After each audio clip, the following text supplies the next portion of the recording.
Okay, Paul, we are live on Facebook. Please take it away. Good afternoon, everybody. I'm Paul Gullickson, the Communications Manager for the County of Sonoma, and this is our Fire and COVID Update news briefing for Wednesday, August 26th at 4 p.m. We thank you all for being here. I want to remind everyone that we do have Spanish and ASL interpreters available for this briefing, and you are invited to sign on to the Spanish language version if that is a preferable format to you. In fact, I'm going to take a moment and just pause to let our Spanish interpreter reach out to our audience members.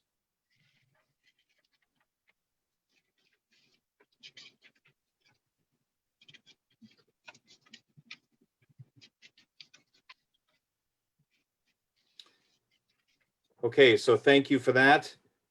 We will begin with a situational update, and we're going to go to our statewide incident commander, Chief Sean Kavanaugh. Chief, you have an update for us? I do, and thank you for joining us this afternoon. I apologize on my phone today because I've been over on the east zone. Just got done flying over here out of our hill base in Middletown, but I'd like to give an update of where we're sitting right now, just an overall view, and I believe Chief Nichols is on and can give a more detailed view from the wall bridge as well. So this morning, the entire LNU complex is sitting at 357,046 acres, 33% containment. For the west zone, particularly the wall bridge fire this morning was 54,923 acres at 19% contained. And the good news is we keep saying here the last few days, the Myers fire is 97% contained and not posing any issues.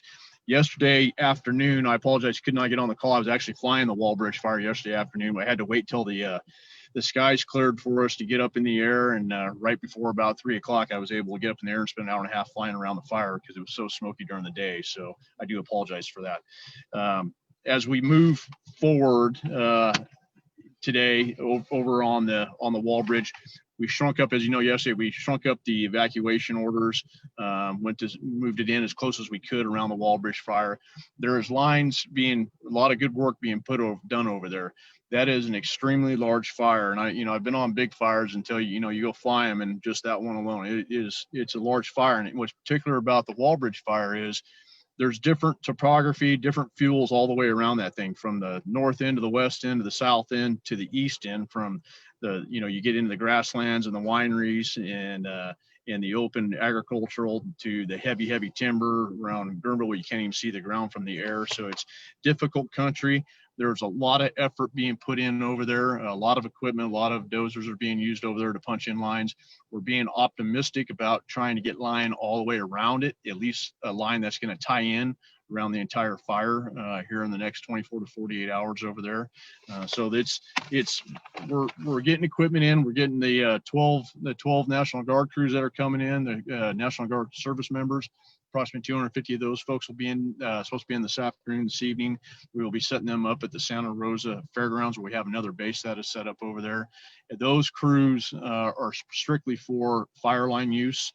We'll be using them, so that's going to be a relief help that we can put those folks out as well. So you're going to see that base at Santa Rosa growing as we continue.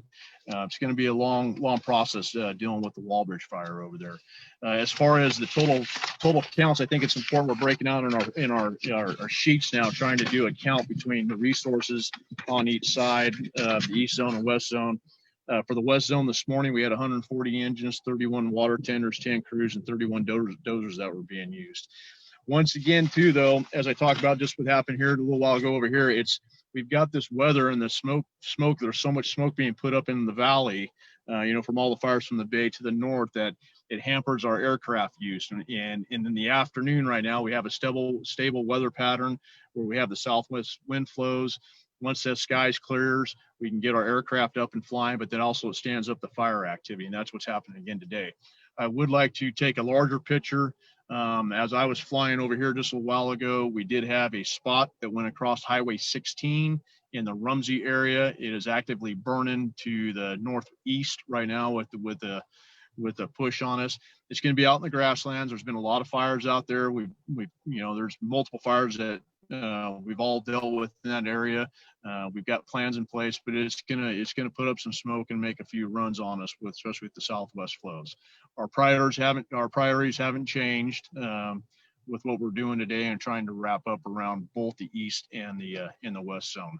I'm feeling good about some of the evacuation zones that we have, and like I said, we're trying to get people back in our homes as quick as we can. And I apologize, as I said, we're over here and things are getting busy. So I'm going to turn it over to Chief Nichols, and I appreciate it. And we'll probably talk to you guys tomorrow. Okay, no reason to apologize, Chief. We're grateful to have you whenever we can. So thank you for phoning in. Chief Nichols, you want to give us an update from where you are? Sure. So calling in from Guerneville this afternoon. The south end of the fire across the southern edge here is looking relatively well. There's a little flare up on the southwest corner out in the Pool Ridge area that crews are currently working on. Around the fire today, as Chief Kavanaugh indicated, crews are working hard to conduct backfiring operations to tie in the fingers and the loose ends of this fire. So significant firing operation this morning between Mill Creek Road, top end of Felta, and down to Batchery off of Sweetwater Springs. And so once that's done, outside of cleaning up one little piece from Mount Jackson Resort Road down to Sweetwater Springs, we should be looking real good here on the south end of the fire. Crews conducted successful firing operations yesterday afternoon. While we were having our 4 o'clock yesterday, there were no issues with that firing operation. So they're continuing down the Dry Creek Valley, looking to tie into the north end of the Mill Creek Road burn that's going on this afternoon. There's a significant firing operation also going on at the northwest corner of the fire, trying to tie in the former heel of the fire, to the bulldozer line that was constructed on the east side of Cazadero, north and east side of Cazadero. So far those operations are going according to plan. The weather's maintained that same southwest flow that we've had the last couple days, and we're anticipating to have that for a couple more days.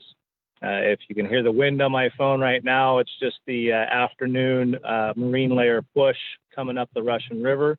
And so we're taking advantage of the higher relative humidity and moisture in the air to continue working on those control lines to get this thing contained. Thank you. Chief, if I'm not mistaken, it looks like blue sky behind you there, and that's sure a welcome sight. So that's good news. Thank you. We'll now go to our Sonoma County Emergency Operations Center, where our acting EOC Chief, Tennis Wick, is going to give us a report. Tennis? Thank you, Paul. Our efforts are really focused around damage assessment, standing up 2 local assistance centers, either Friday afternoon or Saturday morning. That really is dependent upon re-entry and staffing. We're working hard on both to get those ready by at least Friday late. And watershed assessment has already begun in the Myers fire, so we can get that process underway and get our people out.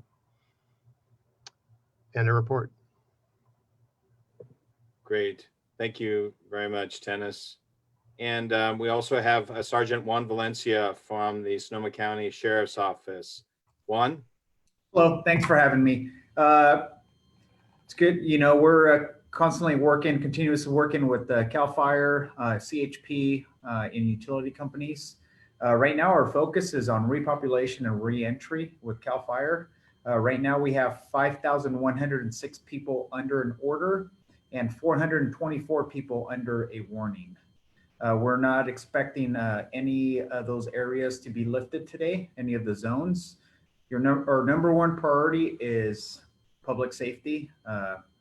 We want to make sure people are safe when they return. We understand people are anxious.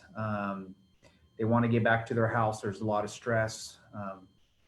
Homeschooling the kids, COVID. So there are a lot of factors that we're taking into consideration when we make these decisions.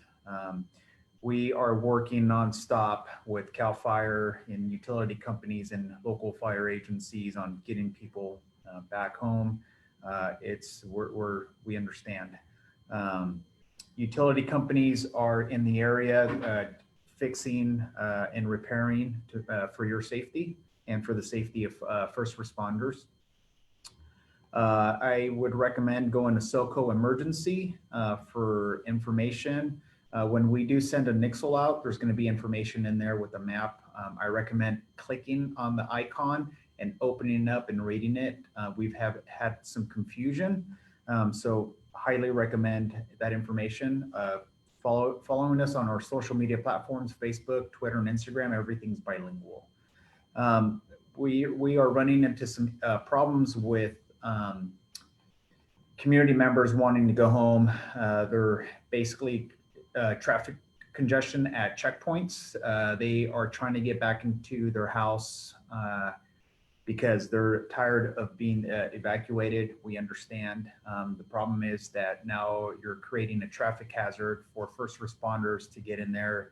You're backing traffic up. So there's a lot of things that kind of come into play with that. So we're just asking that you go to SoCo Emergency and put your information into the live map to see whether or not you could go back to your house. That's updated frequently. We are also starting to wind down on our mutual aid. We're going to drop down to about 126 instead of 150 law enforcement personnel. We still continue to have San Francisco PD and CHP. No arrest for looting. We just want people to remember to be kind to each other and make sure you and your family are well taken care of and your neighbors. End of report. Thank you, Sergeant. This time, I just want to remind everybody that we will be taking questions from our media partners, as well as those from the public who would like to leave questions in the Facebook comment area. And our members of our media, you are welcome to raise your hand and I will be calling on you.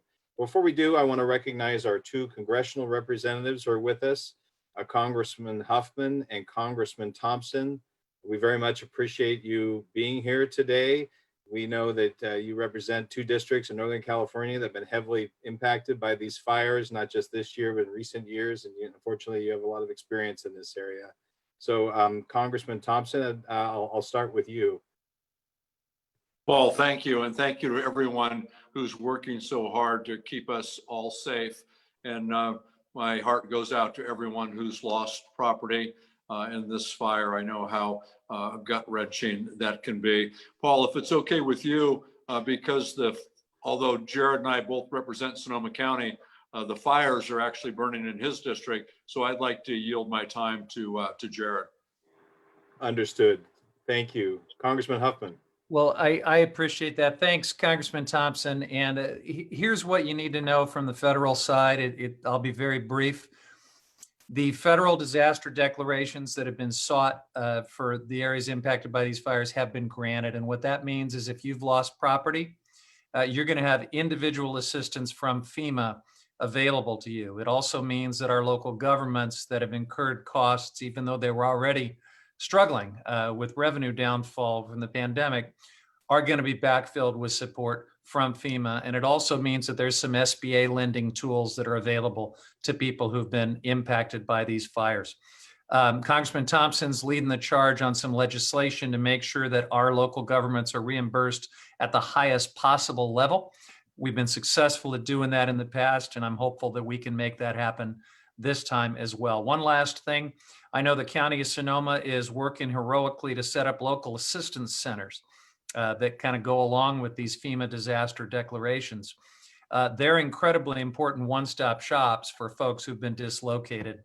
But you don't have to wait for those to be set up. If you want to go to my website, huffman.house.gov, we've set up a toolkit for you online that will get you started. If you have lost property, if you have lost documents, if you need help with the federal government in any way. And of course, my office is here to help as well. Congressman Thompson, if you want to add anything to that, that was my my attempt at a speed summary for us, but please fill in anything I might have missed. No, you did a great job. There's resources available, and go online or call the 1-800 number, but get in the queue early. If you have insurance, contact your insurance ASAP. The sooner the better. and we'll get through this. Again, thank you to everyone. Thanks, everybody. Thank you both. And this is a good opportunity to remind everybody that tomorrow, instead of our 4 p.m. Briefing, we are going to be having a special community-wide briefing starting at 6:30. Will be from 6:30 to 8. It again will be on Zoom on this channel, and we invite everybody to join us. We will have representatives from FEMA, as well as the State Office of Emergency Services, and some local officials who will be telling you about the activation of those very local assistance centers that Congressman Huffman mentioned. And they will be here to provide information and resources to those who have been impacted by the fires, to let them know what is ahead for them and the resources and services are available to help them. And I understand both Congressman Huffman and Thompson, you're going to be joining us tomorrow. Is that right? Yes. Well, thank you very much. We really appreciate your support and assistance on this. At this point, I'd like to go to Chair Susan Gorin of our Board of Supervisors. Chair Gorin. Thank you so much. I absolutely want to thank all of our volunteers and firefighters across the board, all of our first responders, for the incredible job that they continue to do in containing the fires and tamping out the fires as quickly as they have. This is an amazing experience and a massive fire. And we've sadly are very accomplished at responding to the fires. We bring all of the resources and experience to bear. I also want to thank our congressional representatives for working so well together. Again, you are experienced, you know exactly what we need. You and our state electeds have been with us every step of the way. Thank you so much. And as a fire survivor, please attend and zoom in to the community meeting tomorrow night. Your journey begins. If you have lost a house or a structure or had significant damage, be patient. We are there by your side, and we can provide lots of good information, and it will take a while. So absorb, feel the love that we have for you, reach out to your community, reach out to us any way that we can be helpful. We will be there by your side. So have faith. We will get through this together. And now I'd like to turn it over to Supervisor Linda Hopkins. Your incredible communication throughout the fire has been so reassuring to not only your residents and constituents in District 5, but across the county. Thank you for everything that you have been doing. Thank you, Chairwoman.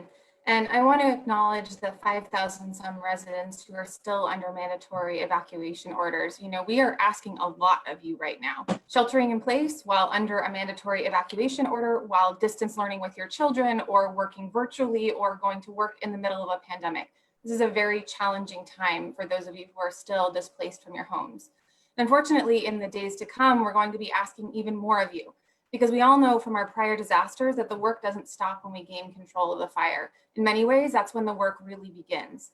Some people have lost homes, some people have lost barns, some people have just lost landscapes that they love, or crops, or feed for their livestock. And as you can see on this Zoom call, we've got levels of all different government here ready to support you.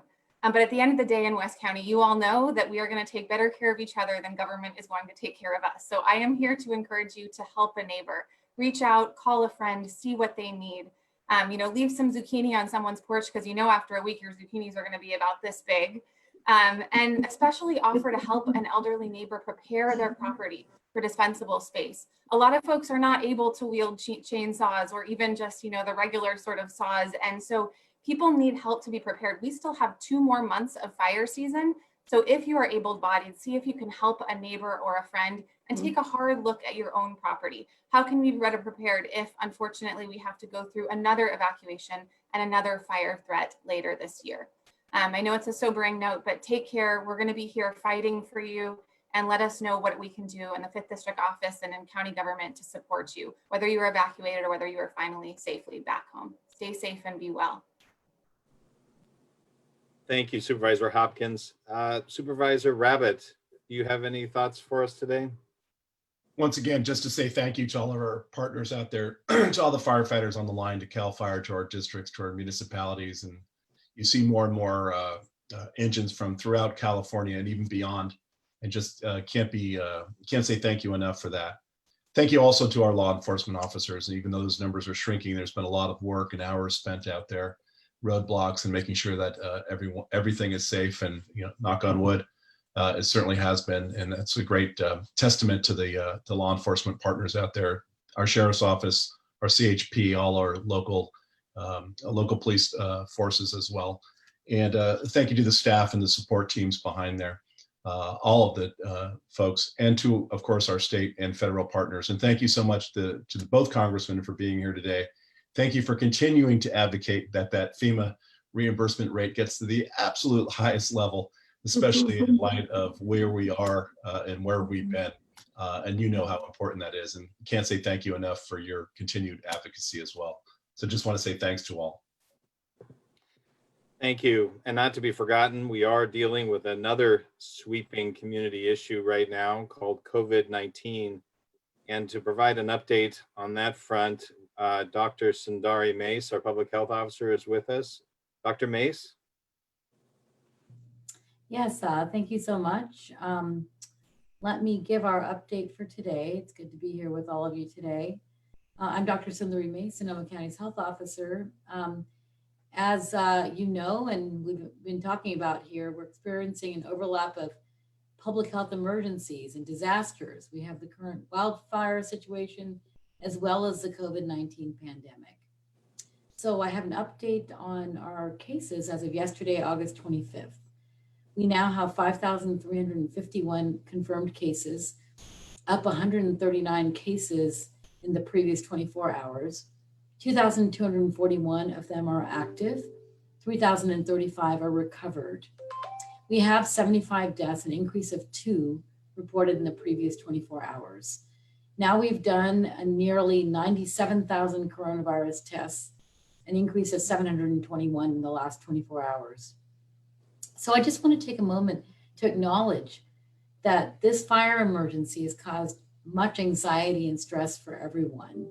In fact, as Sonoma County has been in this situation before, many people might be feeling a lot of anxiety from having had to deal with the situation in the past as well. We're all trying our best in these unfortunate circumstances. So our heart goes out to everyone who's experiencing this disaster. Please be kind to yourself and to one another. Remember to monitor your mental and physical health. If you start to feel anxious or stressed, reach out to people you trust. Try to eat well, get rest, do some physical activity indoors, preferably given the situation with our air quality. Please know that there are resources available to you to find help, such as counselors whom you can speak with over the phone or via video appointments. Learn more at socoemergency.com. If you begin to experience any symptoms of COVID-19, separate yourself from others in your household. If possible, remain in a separate bedroom and use a separate bathroom. If that's not possible, wear a facial covering when in the presence of others. Wipe down the bathroom after use. Do not share eating utensils. Try to stay 6 feet away from everyone else, and call your doctor for guidance. Again, check out the resources at socoemergency.org.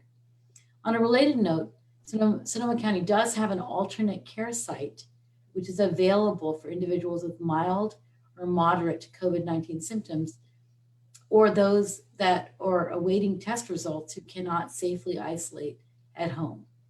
A referral from a healthcare provider is needed. The site provides moderate medical care, behavioral health services, prepared meals, laundry services to help you remain as comfortable as possible as you isolate or quarantine and as you recover from the illness if you have COVID-19. Our community question for today is, I had to evacuate due to the fires and am now staying with relatives in another part of the county. How do I protect myself and the people I'm sheltering with from COVID-19? You should wear a face covering when indoors. Do not share food and eating utensils. When eating together, try to do so outdoors if the air quality allows. Avoid sleeping in the same room with people outside of your household. Try to use separate bathrooms if at all possible. And if you do feel sick, do not go to someone's home. Instead, contact your medical provider to inquire about isolating at the alternate care site. Thank you all. Stay safe. Thank you very much, Dr. Mays. Those are important reminders. And I see that Supervisor James Gore has joined us. I'm sorry that I missed him earlier. Supervisor Gore. Hey, Paul, not a lot to add. I appreciate you and appreciate all the updates. It's just really heartening to see the work out here on the eastern front of the fire. You know, Dry Creek, we repopulated the majority of Dry Creek. If you can see, you know, some of these maps that Ben Nichols' crew is working on out here, the dozer lines that are zigzagging across these mountains. It's just amazing the work that they're doing. So, you know, I've spent large portion of today, you know, in the areas looking at, you know, we're all waiting for the CALFIRE damage estimates to come out, but it's also just amazing the amount of structures that they saved.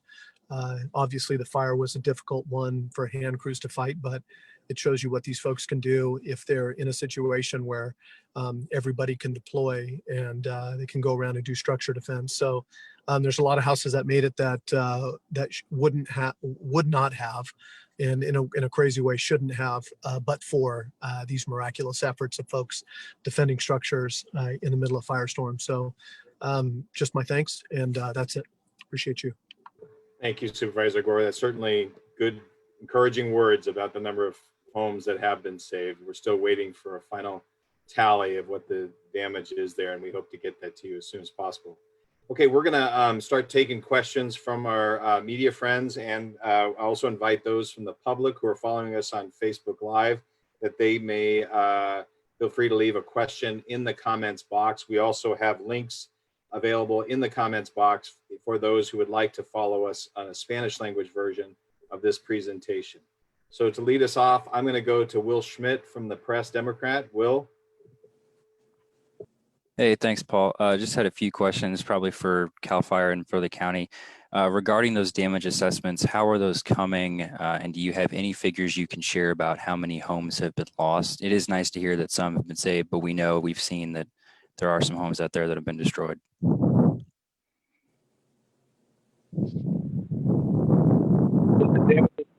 Inspection assessments are continuing across the Walbridge area. Obviously, 54,000 acres in some very remote country. It's going to take some time to make sure we've got the entire area canvassed. I was up in the top end of the Gray Creek area today, and some outstanding work done by our lone bulldozer when we were trying to cut it off on Gray Creek and ringing a structure, and no fire engines there when the fire hit, and the quick work that the dozer put in on their way over towards Mill Creek saved that home. So some outstanding work, but it's taken time to get that information collected, and as it's collected, it's pushed forward to the county, and it'll be released when it's ready to go out.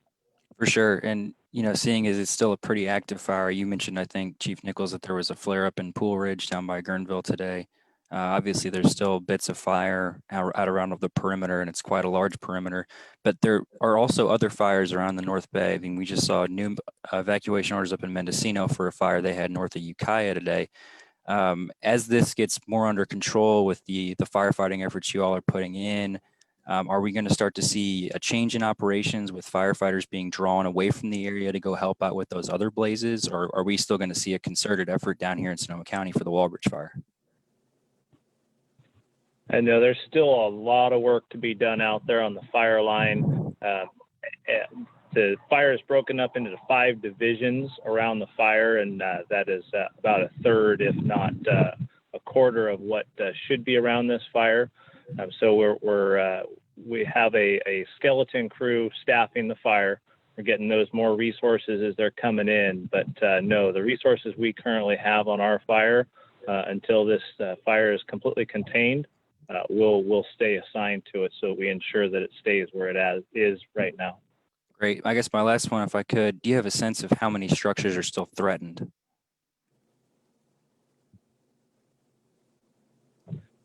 Well, so the area that we had the evacuation order on included roughly 3,700 homes between Dry Creek Valley, around the Southern Horn, Hacienda, and out here into the lower Russian River.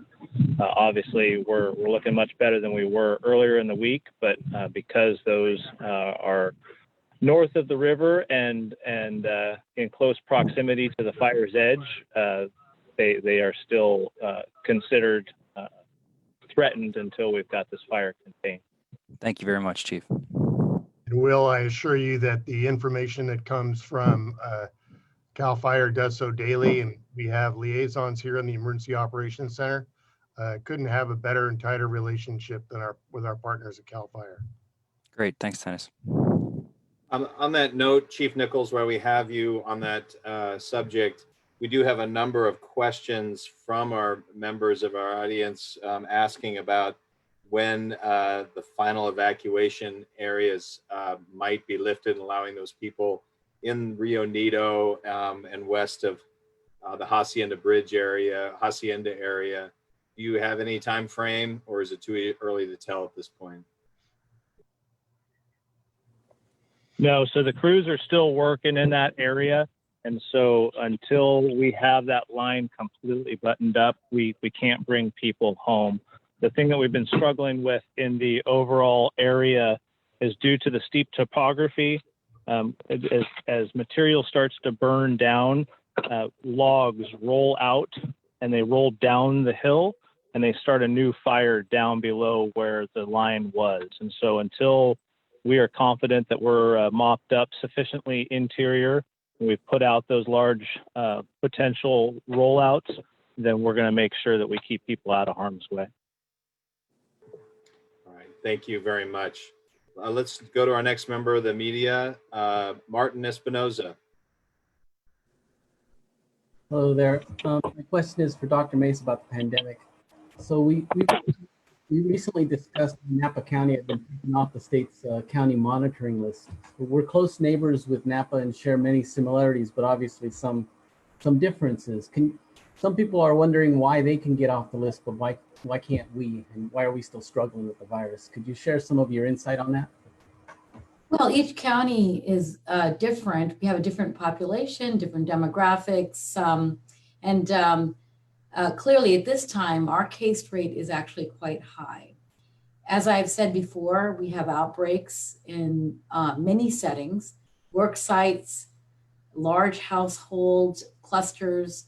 We also have many of our cases in farm workers, agriculture, as well as the skilled nursing facilities, residential care facilities for elderly. So it's kind of hard to really put your finger on exactly what's driving the outbreak here and why Napa is in a different place than us. However, I think if people just really continue to be careful about and continue to follow the health orders, that we'll be in a better place, I hope, in the future. We just have to follow our cases at this time. I did notice that in that state modeling that we talked about last week, we have an R effective number that is now close to 1, and they actually described this as stable. Which, that R effective changes depending on the number of cases over time. I think the R effective fluctuates, and we need to follow it over a longer period of time to really know what's going to happen as we move forward. Just one more question. You no doubt have heard about the CDC's recommendation to exclude testing people who do not have symptoms. There's a little bit of controversy over that, even if they don't have even if they've been exposed to the virus. And maybe the Congress members can talk a little bit about this as well. There is some controversy, like I said. Will Sonoma County public health staff adopt this new guidance or continue to testing contacts, whether they are asymptomatic or not? We're taking our direction from the state of California, and the state of California has advised at this time to continue what we're doing in terms of testing.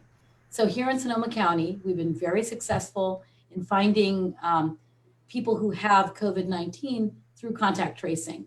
So we will continue to perform contact tracing and test all contacts, whether asymptomatic or symptomatic, for COVID-19. Martin, I would just add, Congressman Huffman here, as you know, the CDC is under tremendous pressure from this president to do less testing so that we find less cases of COVID, especially in, maybe the next 69 days or so. So I'm really gratified that our local public health leaders are smart enough and professional enough to listen to the science. And here in California, we're going to do it right. And I'm proud of that. Thank you. Thank you. Thank you all.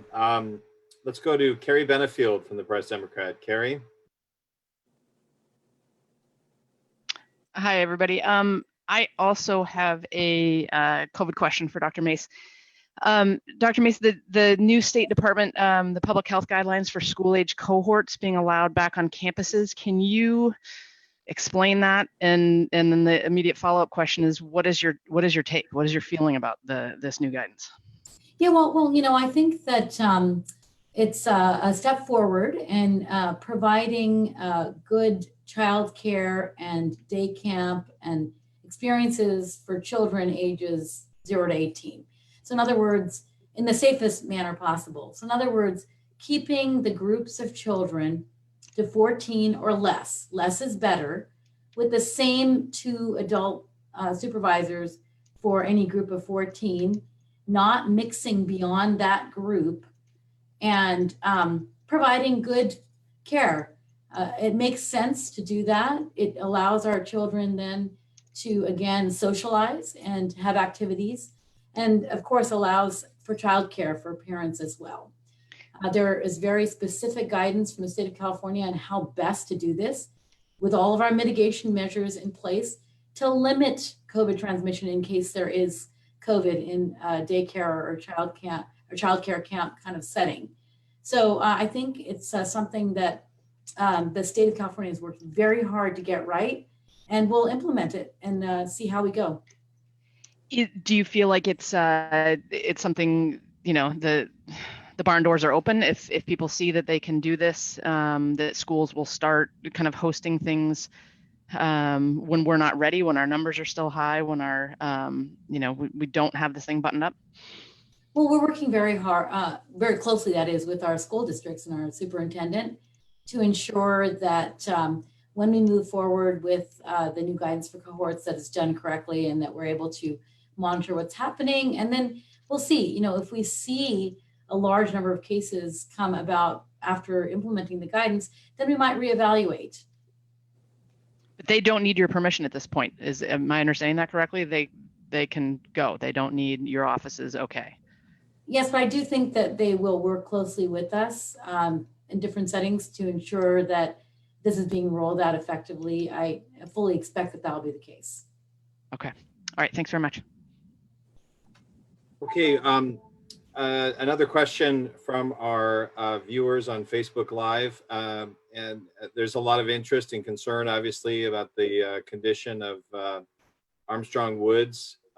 Chief Nichols, do you have an update for us about Armstrong Woods today? I haven't been out there today. However, crews did report that the fire was kept out of the area immediately around the Colonel Armstrong tree. We're working with state parks to ensure that the park is protected. So the crews were preparing to put in a hose lay around the toe of the slope, or where the flat valley bottom transitioned to the slope up out of the park, to ensure that the fire didn't get onto the actual floor of the park. Although that being said, the fire conditions that were in the park were very low intensity, roughly 4-inch tall flame lengths moving through the dead and down duck. Some hotter spots with an accumulation of material, but as a whole, a very healthy and productive fire. Great, that's very encouraging. Catherine Ho, you have a question for us? Hi, yes, my question is for Dr. Mace. Some other counties in the Bay Area have started seeing a slowdown in new infections, and I'm wondering if that's the case in Sonoma County. It looks like maybe not quite yet, but are there any indications that you've plateaued or may soon plateau? Well, we're continuing to have a lot of cases each day. We did report 139 yesterday. So I wouldn't say that we have a slowdown in cases. The R effective is decreasing, which is a sign that things might be going in the right place. But then we've had the fire and evacuations and people mingling, whether it be in shelters or in family and extended family friends' homes. So we'll have to really see how that's all going to affect it. So I don't think we can say that things are slowing down at this time.